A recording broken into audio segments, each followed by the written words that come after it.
Tras mucho tiempo en silencio, Carmen Balfagón, la abogada, criminóloga y portavoz en el caso de Daniel Sancho, como su defensa, ha roto el silencio en una entrevista que le han hecho, pues una entrevista bastante interesante con su biografía, ¿no? Esta mujer ha saltado a los medios desde este pasado agosto. Hasta entonces, más o menos era una desconocida, pero ha adquirido una notoriedad importante. Esta semana se han dado varias novedades con la llegada de Rodolfo Sancho desde Tailandia, la entrevista de la hermana de Edwin Arrieta y esas declaraciones de Big Joke. Vamos a oír a Carmen Balfagón hablar de viva voz sobre las últimas novedades y algunos datos más sobre el caso de Daniel Sancho y Edwin Arrieta.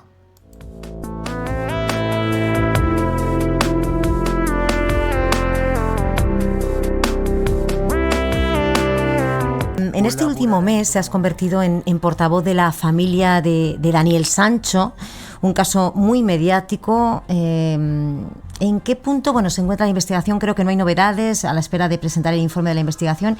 Y hay una polémica en torno a este caso tan mediático. Recordemos, Daniel Sancho, presunto autor de la muerte y descuartizamiento de Edwin Arrieta. ¿Se ha blanqueado a Daniel Sancho? ¿Crees que se ha blanqueado a Daniel Sancho por ser hijo y nieto de actores muy populares en este país?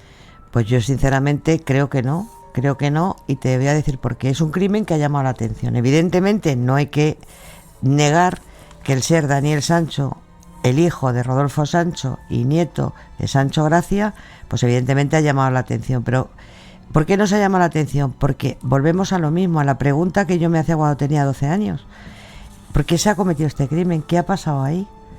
Porque el perfil de Daniel no tiene antecedentes, es un chico normal, de los que podríamos encontrar hoy en cualquiera de las familias, pues más o menos estructuradas, sin problemas. ¿Por qué se comete este crimen? Yo creo que esa duda de que él haya sido es lo que ha hecho que muchos programas y muchos medios de comunicación se han centrado en este caso, pero no se ha blanqueado. Yo entiendo que no se ha blanqueado. ¿Qué es primero, Carmen? ¿Los medios? Bueno, estoy totalmente de acuerdo con Carmen Balfagón y lo llevo diciendo desde un principio. Se ha dicho que se ha blanqueado por el hecho de ser rubio, tener una apariencia occidental, bien parecido, el efecto halo ese del que hablaban, y yo creo que no, que si en este caso se ha llevado un poco más por la línea que dice Carmen Balfagón. Venía de una familia estructurada, una familia querida de actores que han formado parte de nuestra vida, y eso sí, yo reconozco que sí puede llegar a afectar, pero luego es todo lo que ha venido después, todos los enigmas y curiosidades, que en ningún momento yo creo que se haya blanqueado absolutamente nada. Se ha hablado con los términos que se tenía que hablar. Lo que no se ha hecho por parte de algunos medios, aquí yo el primero, ha sido iniciar una cacería de brujas y ejercer de jueces o fiscales sin respetar la presunción de inocencia. ¿Qué es primero, Carmen? ¿Los medios generan interés en la audiencia ante casos como este de Daniel Sancho? ¿O se hacen eco los medios para dar respuesta a una demanda social? ¿Por qué interesa tanto la crónica negra? Bueno, yo creo que la respuesta es la primera pregunta. Yo creo que los medios son los primeros que se interesan por la crónica negra. Y luego es verdad que en los últimos años se ha despertado un interés, en general, por todo lo que se llama true crimen, todo lo que es la crónica negra, y prueba de ello es que las plataformas ahora mismo que cualquiera tenemos en casa están dedicados a documentales de este tipo. El último estreno, el del famoso crimen de la Guardia Urbana de Barcelona, claro, que también se va a estrenar en Netflix. Sí. ¿Crees que hay algo de morbo en ese interés? Yo no diría morbo, yo creo que es interés. Es decir, cuando una persona acaba con la vida de otra, llama la atención, porque es algo en la que normalmente cualquiera de nosotros decimos que seríamos incapaces de hacerlo. El que lo haya hecho otra persona es querer conocer qué ha llevado a eso. Y sí que es verdad que hay muchísimo interés. Y luego, es que hay que verlo.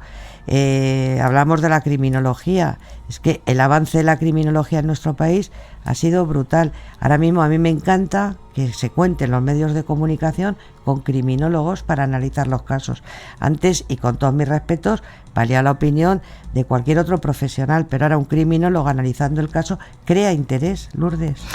Bueno, yo creo que en esto tiene que ver mucho también la cultura popular, las series, la literatura, para de alguna manera potenciar el interés por el true crime, que es un poco pues esta serie de sucesos que ocurren en la vida real, que bueno, pues llaman la atención. Lo hemos visto en series, en películas, en libros, y de repente pues verlo en la realidad yo creo que genera interés. Y luego, por supuesto, está el tema de que esto siempre va ligado a cierto misterio, criminalística, interés científico, y de ahí yo creo que bueno, pues la gente es una cosa que puede llegar a todo el mundo y en determinados ámbitos. Quizá en este asunto los medios tenemos también que entonar en cierta medida el mea culpa. ¿Crees que siempre se respeta la presunción de inocencia? ¿Es suficiente hablar de presunto, sospechoso, habría cometido, o estamos llevando al juicio paralelo? Bueno, el juicio paralelo siempre existe. Yo tengo que decir, y que me disculpe quien le moleste, que hay medios y medios, Lourdes. Hay medios que tratan con mucha seriedad cualquier caso de estos, y sí que es verdad que utilizan la presunción de inocencia, presunto autor y demás, y hay otros medios que además sacan noticias que yo lo siento, pero no las han contrastado con nadie. Yo creo que eso es lo que tenemos que evitar. Yo creo que cualquiera de nosotros estamos a disposición de los medios de comunicación para que un medio no diga algo que no sea verdad. Bueno, lo hemos visto, con esto se han caído las caretas. Ya internacionalmente podemos ver una diferencia de cómo han tratado los medios, la prensa, los periodistas de Tailandia, España y Colombia de manera diferente este caso. Pero es que incluso, ya por irme a una cosa específica, con el objetivo de alargar o de sacar noticias que no tenían nada que ver con el caso, pero que de alguna manera generaban opinión, se ha ido hasta a la cárcel de Koh Samui, que el director ha acabado hasta las narices. ¿Por qué? Pues porque tenía ahí, de repente, hemos hablado con tal preso, hemos hablado con la señora vecina aquí de la cárcel que nos ha contado, sabéis un poco por dónde voy, sabéis un poco quiénes han hecho estas cosas, y yo creo que bueno, que la gente distingue al final, y la gente también distingue de estos periodistas un poco, periodistas influencers, ¿no? Que se van a Tailandia y luego ves sus cuentas de Instagram, Tailandia, qué gran país, qué tal, y parece que se han ido allí de vacaciones. Yo en esto me he dado cuenta de muchas cosas y, en fin, cuando muchas veces, si he tenido que ser crítico con algún medio, con algún periodista, yo sabía perfectamente por qué lo hacía. Lo que pasa es que, bueno, no se va a sacar aquí las cosas de los periodistas, pero telita. El peor de los asesinos tiene derecho a una defensa, ¿verdad? Siempre. ¿Te ha costado en algún momento, te ha planteado algún cuestionamiento ético defender según a qué criminales, Carmen? Pues no, Lourdes, porque todavía, y ahí tengo que agradecer a mi compañero de despacho, a Ramón Chipirrás, que hasta ahora hemos podido elegir a quién defendíamos. Si a nosotros no nos pide el cuerpo, y perdóname la expresión, defender a una determinada persona, no la hemos defendido, Lourdes. Creo que eso también tiene que ver con con nuestra capacidad de elección. Nosotros, afortunadamente, sí que te lo puedo decir, nuestro despacho hasta ahora está más al lado de la víctima que del asesino. Carmen. Bueno, efectivamente, es lo que estábamos diciendo. Ya fijándonos un poco en este caso, bueno, sí, tenemos una confesión un tanto rara, un montón de sospechas que hay sobre la reconstrucción y sobre todo, pero yo creo que en este sentido, igual hemos visto, está el abogado de La Manada, el abogado de Carcaño. Pues yo comprendo también que es su trabajo. En algunos casos lo que se intenta es que la defensa vaya a reducir la condena, pero que se admite la culpabilidad, y en otros casos pues también hemos visto a determinados abogados que han dejado la defensa por no poder llevarla a cabo de ninguna manera por compromiso ético. Yo creo que el caso de Daniel Sancho es un caso único, es un caso especial, una cosa que lleva a 3 países y que ha tenido una repercusión internacional y sobre todo muy importante aquí en España. Yo diría que incluso más que en Colombia. Una de ellas fuiste directora general del Inserso. Ayer hablábamos precisamente en las tardes de Radio Nacional del edadismo, de la discriminación por edad. ¿La has sentido en algún momento? Sí, es que existe. existe. Yo creo que es algo que nuestra sociedad todavía no ha trabajado en la línea que tiene que trabajar.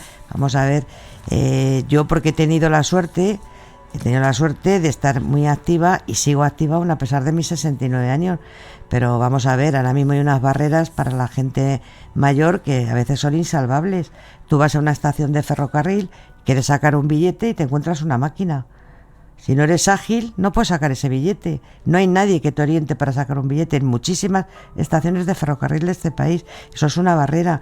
No hablemos ya de las entidades bancarias, con las famosas APPs. O sea, hay gente que no la puede manejar. Yo tengo a mi madre con 94 años, Lourdes, y no la digas que haga un movimiento bancario a través de una APP. Ella estaba acostumbrada a ir al banco, que le atendieran. Para ir al banco tienes que pedir hora, Lourdes. O sea, bueno, he metido este extracto porque una de las principales críticas que se le ha hecho a esta abogada es como que, bueno, que está muy mayor, ¿no? La señora, como para que dedicarse a esto.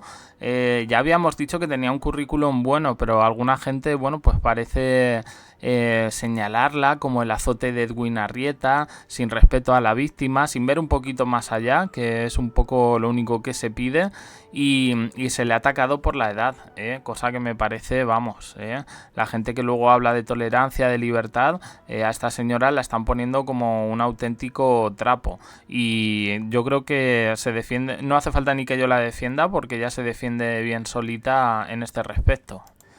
Y bueno, pues hasta aquí, una entrevista con la periodista Lourdes Maldonado, que bueno, era más biográfica que otra cosa, más que hablar del caso de Daniel Sancho, pero bueno, yo creo que ha dejado cosas bastante claras, y de hecho por eso lo he querido coger este audio, porque aunque no se hablara específicamente del caso ni de sus cosas, el hecho, bueno, de que se la entrevista como profesional, pues ya nos dibuja un perfil bastante bueno de una carrera criminológica, y que no es una don nadie, que por mucho que alguna gente se empeñe en desdeñar un poco su figura y tacharla de, no sé, de fascista y de cosas que, en fin, que no tienen ningún tipo de sentido, pues aquí se ha visto que es una señora coherente con sus ideas, una señora que tiene las cosas claras, y como ella, trabajando en conjunto con Ramón Chipirrás y ahora con Marcos García Montes. A lo largo de la tarde comentaré un poco las novedades, hay poquitas hoy, este fin de semana sí vamos a tener un poquito más, y si no da tiempo, pues ya intentaré yo hacer un vídeo especial sobre algunas de las peculiaridades del caso, por ejemplo la cronología. Gracias por el seguimiento y por estar ahí.